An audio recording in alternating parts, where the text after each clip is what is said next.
taking a telephone order from a man. First, you have some time to look at questions 1 to 5. Pause the recording for 30 seconds.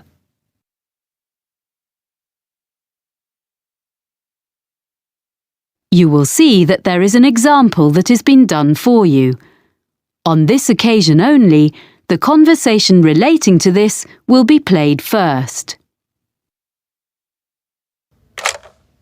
Good afternoon, Megaquip. This is Sally speaking. How may I help you? Oh, hello. I'd like to order some items from your catalogue. Yes, are you an existing customer? No, I've only just moved here from South Africa, but I picked up your winter catalogue in the city centre yesterday. Fine. The winter catalogue is our current one. As you're a new customer, I need to take a few details from you. The customer is using the winter catalogue, so winter has been written in the space. Now we shall begin. You should answer the questions as you listen, because you will not hear the recording a second time. Listen carefully and answer questions 1 to 5. Good afternoon, Megaquip. This is Sally speaking. How may I help you? Oh, hello. I'd like to order some items from your catalogue. Yes, are you an existing customer? No, I've only just moved here from South Africa, but I picked up your winter catalogue in the city centre yesterday. Fine. The winter catalogue is our current one. As you're a new customer, I need to take a few details from you. Sure. Your name is? Oscar Greening. That's Oscar with a K. Oskar? Yes. Greening. And your address? York Terrace. Here in the city? Yes. What number? It's a flat, number 52C. C. Got that. And would that be the same address for delivery? No, actually, I'm out all day, but my neighbour can take delivery at number 5 York Avenue. It's just round the corner. Okay, fine. Number 5. I've got that. And will you be paying by debit card or credit card? Well, I don't have any cards yet. I'll have some shortly, but I want these things this week, if possible. Could I come to the store and pay cash in advance? Well, I guess so. I'll make a note. I'm afraid that payment method doesn't entitle you to a discount. No, I didn't expect one for that. But what about my address? It says on the cover of the catalogue... Oh, yes, you're right. Of course, York Terrace is within the city, so you get free delivery and 5% discount on your order. Oh, good. Before you hear the rest of the conversation, you have some time to look at questions 6 to 10. Pause the recording for 30 seconds.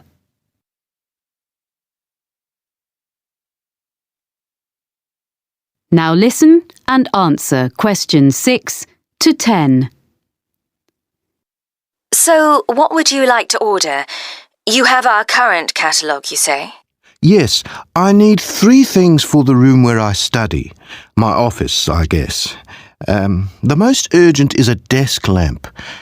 Is your catalogue number 664 in stock? 664? That's, not home office. It's in the living section of the catalogue. It is. I want a small one that clips onto the edge of the desk. Yes, no problem. In which colour? I'd like the greyish-coloured one, please. Oh, you mean the shade we call slate? Yes, it's a nice colour. And I wondered, could I get that when I come in to pay, rather than waiting for delivery? I really need to be able to read at night, and the lights in this flat are useless. Yes, I'm sure that'll be okay. I'll note down that's customer will collect. What else did you want? Well, I need a chair which gives good support when I'm using my computer. I saw one in your home office section, and I think it would suit me. It's on page 45, item number 129. Yes. And it's fully adjustable, isn't it? Let me see. Height, yes. Back, yes. I'm not sure about the arms, though. Oh, that could be a problem. I'm very tall. What about 131 on the same page? That has adjustable arms, seat, everything. But can I get that in the same colour? I mean, the green, like the one it shows. Oh, they all come in the full range of colours. OK. So I'll go for 131 in green then. I think you'll like that. My brother's very tall and he uses one. We can make sure there's one on the delivery van to you early next week. Oh, good. Thanks. And so, lastly, I need a filing cabinet for my documents. A little filing cabinet with 2 drawers. OK, 2 drawers. Do you want the ordinary one or the lockable one? It's an extra £20. Sorry, what's that? You can have it with a lock, which is more secure. Oh, yes, please. OK, so that's number 153. It doesn't by any chance come in slate, does it? Well, it's similar, but the commercial office furniture doesn't come in so many shades. So it's grey? That's right. Fine, that'll do. Now, about delivery, the 2 items will probably come at different times, as we have the chair in stock here, so our van will bring it, as I said. The filing cabinet will be coming direct from London, so today is the 29th of September, say not more than 4 days. That'll be delivered on or before the 3rd of October. You'll have them both within 4 days. That's fine. I'll drop in tomorrow morning to pay and get the lamp. Thanks for all your help. Thank you for your order. Let me know if we can do anything else for you. Thank you. I will. Bye. Bye. That is the end of section 1. You now have half a minute to check your answers. Pause the recording for 30 seconds.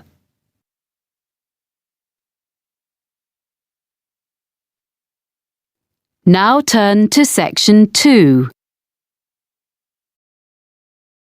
Section 2. You will hear a man taking a group of tourists around a museum site. First, you have some time to look at questions 11 to 14. Pause the recording for 30 seconds.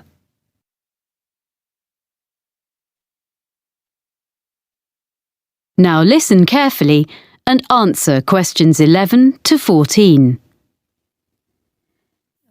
No problem.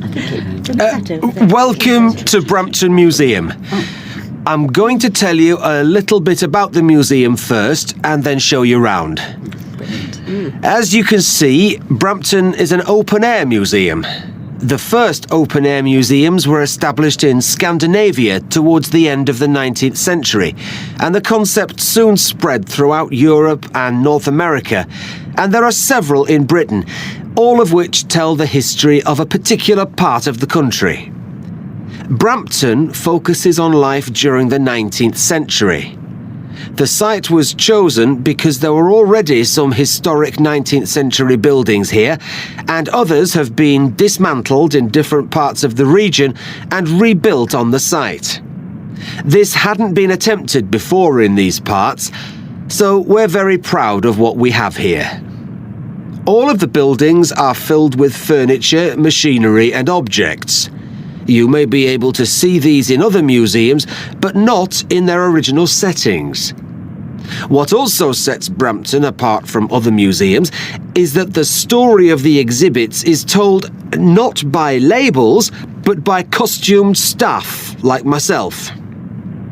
I look after sheep, cows and hens, which are much the same as those you see on modern farms, but I use traditional methods to care for them.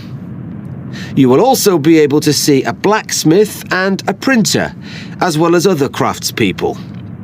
If you talk to them, you'll be able to find out what life was really like 150 years ago. Our programme of activities during the year has guided walks, an agricultural fair, and all the other events you would expect a museum to have. But remember, here you experience them in the real surroundings. The site is divided into different areas. The main building contains our High Street, which is a street of 19th century shops, offices, and some homes. There's a stationer's shop which sells a range of specially selected cards, prints, and copies of Victorian stationery, all available for purchase by visitors. Upstairs, in the same building, a printer demonstrates the production of posters, business cards, and advertising material. Across the street from the stationer's is a clothes shop, and there's a baker's where you can watch a demonstration of someone making bread, cakes, and pastries. We also have a sweet shop, which has old-fashioned sweets for sale. Vintage trams travel along from one end of the street to the other, carrying visitors on their journey into the past. We will also be visiting the farm and taking a ride on a steam train. Of course, the main form of transport in those days was the horse, and you can watch horses being exercised in the old stables. This part of Britain was famous for coal mining, and on the site we have part of a mine which opened in 1860 and was worked for over 100 years before closing in 1963. Visitors can put on a hard hat and take a guided tour underground to see how coal was worked and to experience the working conditions in the early 1900s. Before you hear the rest of the talk, you have some time to look at questions 15 to 20. Pause the recording for 30 seconds.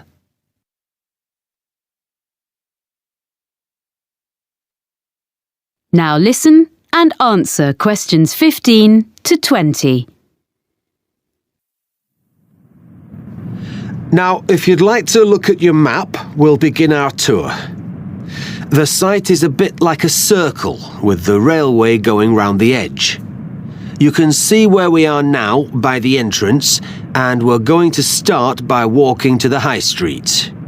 We'll go to the crossroads in the middle of the map and go straight on, making our way between two buildings on either side of the path. The larger one is an exhibition centre, but it's not open today, unfortunately. The other building is offices. The path leads directly to the High Street building, which is at the opposite side of the site to the entrance. Here you're free to wander around and take a ride up and down on a tram. We'll then take the path which follows the railway line and crosses it to the farm. If you wish, you can have tea in the farmhouse, and there'll be time to look at the animals and the machinery. Then we cross the railway line again and visit our special attraction, which is the coal mine. It's just in front of us, here at the entrance. We'll return to the crossroads and walk through a small wooded area to the manor house. This is one of the original buildings on the site and belonged to a wealthy farmer. You can look round the house and gardens and talk to our guides who can tell you what it was like to live there. We will then follow a path which goes past the pond and will take us to the railway station, which is situated between the path and the railway line. Finally, we'll take the steam train back around the site, passing alongside the High Street and the coal mine back to the entrance. So, if you'd like to follow me...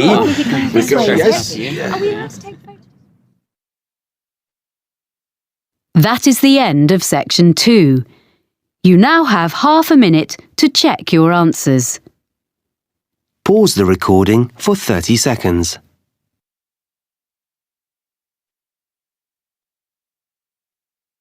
Now turn to Section 3.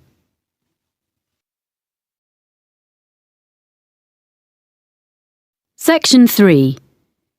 You will hear a conversation between Cressida, a student of journalism, and her tutor, Dr. Erskine, about a work placement that she has recently done. First, you have some time to look at questions 21 to 26. Pause the recording for 30 seconds.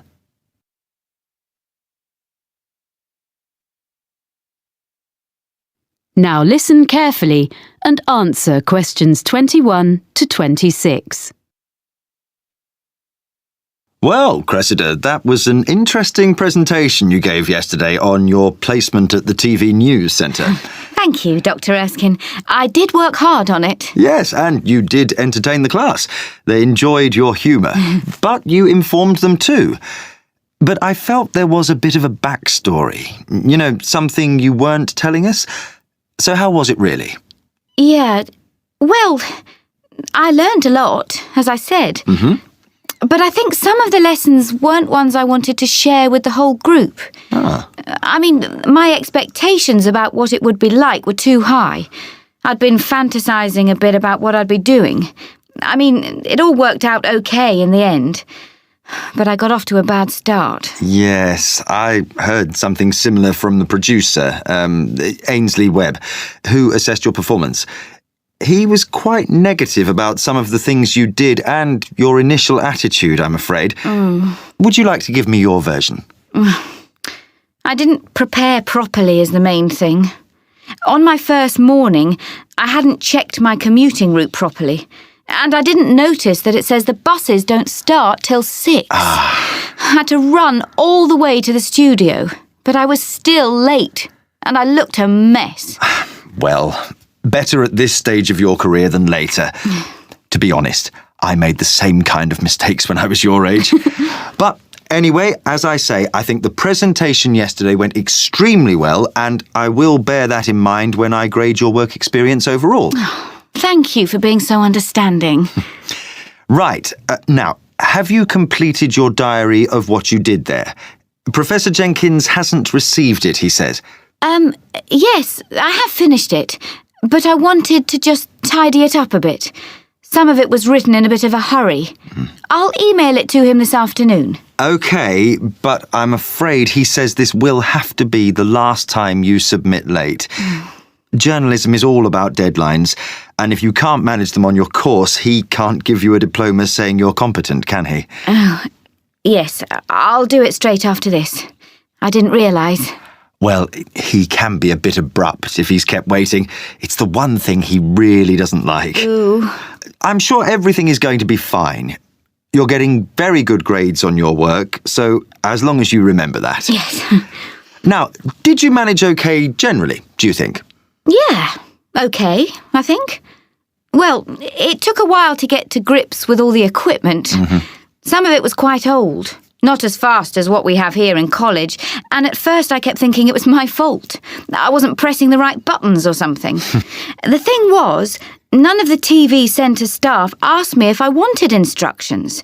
If I asked them how to do some particular operation, they were perfectly civil and would show me, and even say thank you for what I did do.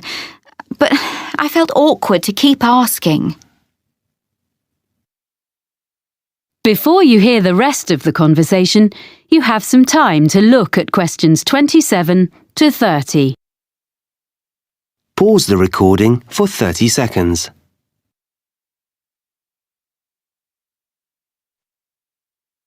Now listen and answer questions 27 to 30. Now, well, let's just review where you are, your write-up, and what you're going to include going forward to next term. First of all, did you eventually feel you were given enough to do? The first couple of days were manic. The production team was short of staff, and I was rushing all over the building, taking messages to various people and fetching things. Of course, I didn't know my way around. So I kept ending up in some storeroom or somewhere instead of the studio I was meant to be in. Or I mistook some important visitor for a colleague because I didn't know who anyone was. Then, after that, things sort of calmed down. So sometimes I was hanging about until someone decided to give me a chore. But I had a piece of luck at the end of the week, because they got a new bit of equipment which was the same as we have in the editing suite here, and I knew how to use it, which none of them did. So that gave me a bit of status. Unfortunately, it meant I spent the next 3 days stuck in the editing suite. But by the end, I'd shown I wasn't just a silly student.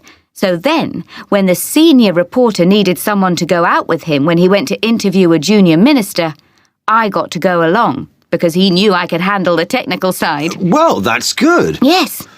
Well, I know I need to learn from my mistakes. I mean, basically, I need to think more about forward planning. But on the other hand, I feel much more confident now. I did survive. I didn't ruin anything. I did actually make a contribution, according to the producer. One thing I want to take forward to my final assignment, though, is some reflections on ethics. Yes? I had a bit of an argument with one of the senior presenters. He was editing part of an interview, and he just changed something someone said. When I questioned him, he just snubbed me. And I mean, this wasn't some public relations expert or government professional spokesperson. It was like a member of the public. But he said, oh, they never remember what they said anyway. You want to develop this into part of your final assignment? It would be a very positive line. I can give you some references. Oh, thanks. That would be great. That is the end of section 3.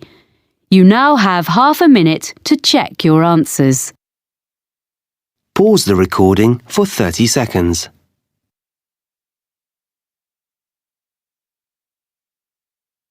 Now turn to section 4.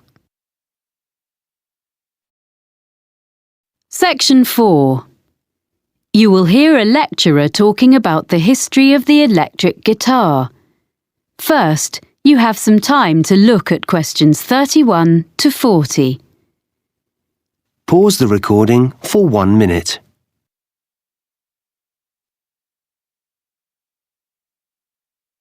Now listen carefully and answer questions 31 to 40. During today's lecture in this series about the history of popular music, I'm going to look at the different stages the electric guitar went through before we ended up with the instrument we know so well today. The driving force behind the invention of the electric guitar was simply the search for a louder sound. In the late 1890s, Orville Gibson, founder of the Gibson Mandolin Guitar Manufacturing Company, designed a guitar with an arched or curved top, as is found on a violin. This made it both stronger and louder than earlier designs, but it was still hard to hear amongst other louder instruments. During the 1920s, with the beginnings of big band music, commercial radio, and the rise of the recording industry, the need to increase the volume of the guitar became even more important. Around 1925, John Dappiera came up with a solution. He designed a guitar, known as the National Guitar, with a metal body which had metal resonating cones built into the top. It produced a brash tone, which became popular with guitarists who played blues, but was unsuitable for many other types of music. Another way of increasing the volume was thought of in the 1930s. The C.F. Martin Company became known for its Dreadnought, a large, flat-top acoustic guitar that used steel strings instead of the traditional gut ones. It was widely imitated by other makers. These mechanical fixes helped, but only up to a point. So, guitarists began to look at the possibilities offered by the new field of electronic amplification. What guitar players needed was a way to separate the guitar's sound and boost it in isolation from the rest of a band or the surroundings. Guitar makers and players began experimenting with electrical pickups, which are the main means of amplification used today. The first successful one was invented in 1931 by George Beecham. He introduced to the market a guitar known as the frying pan, because the playing area consisted of a small round disc.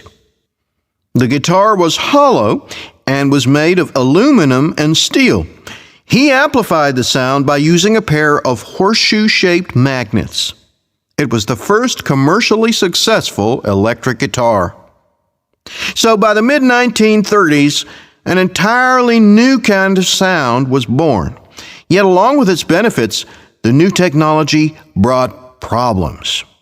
The traditional hollow body of a guitar caused distortion and feedback when combined with electromagnetic pickups. Musicians and manufacturers realized that a new kind of guitar should be designed from scratch with amplification in mind. In 1935, Adolf Rickenbacker produced a guitar which took his name, the Rickenbacker Electro-Spanish. It was the first guitar produced in plastic, which, because of its weight, vibrated less readily than wood. It eliminated the problems of earlier versions, which were plagued by acoustic feedback.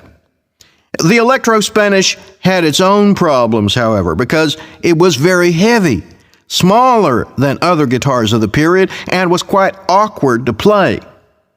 Developments continued, and in 1941, Les Paul made a guitar which he called the Log.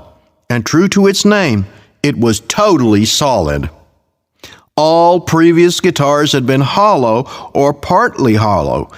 It looked slightly strange, but the next step had been made towards the modern electric guitar. The first guitar successfully produced in large numbers was made in 1950 by Leo Fender. His Spanish-style electric guitar, known as a Fender Broadcaster, had a bolt-on neck and was initially criticized by competitors as being very simple and lacking in craftsmanship. Yet it was immediately successful and was particularly suited to mass production, spurring other guitar companies to follow Fender's lead. In 1951, Leo Fender revolutionized the music world yet again when he produced an electric bass guitar. This was the first commercially successful bass model to be played like a guitar.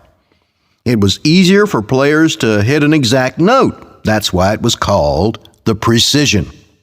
Although there had already been electric stand-up basses, this was much more portable. It is now standard in the lineup of any rock band, and some historians suggest that entire genres of music, such as reggae and funk, could not exist without it.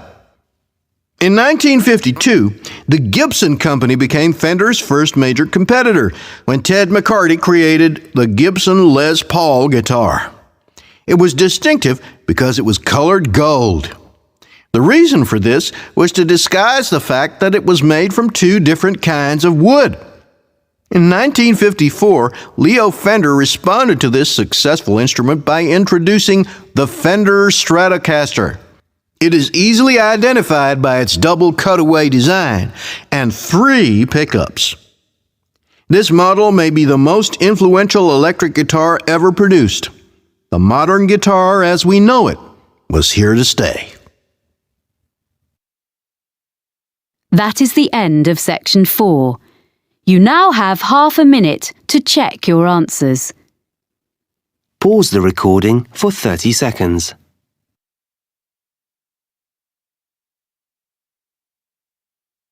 That is the end of the listening test. In the Ielts test, you would now have 10 minutes to transfer your answers to the listening answer sheet.